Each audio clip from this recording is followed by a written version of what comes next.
ప్రకాశం barrage వద్ద 9వ రోజు పడవల వెలికితీత పనులు కొనసాగిస్తున్నారు. ఇవాళ కూడా బోట్లను తొలగించే ప్రయత్నాలు చేస్తున్నారు.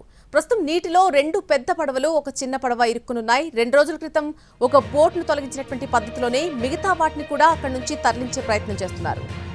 గడ్డలతో జోడించినటువంటి 2 బోట్లను ఈ పనిలో వినియోగిస్తున్నారు.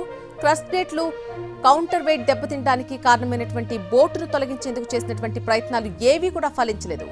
పిల్లర్ ని ఢీకొట్టడం వల్ల బోటుకు పెద్ద రంధ్రం ఏర్పడింది. ఇప్పుడు బోట్లో నీరు నిండిపోవడం వల్ల ఎటూ కదల్చలేని పరిస్థితి నెలకొంది.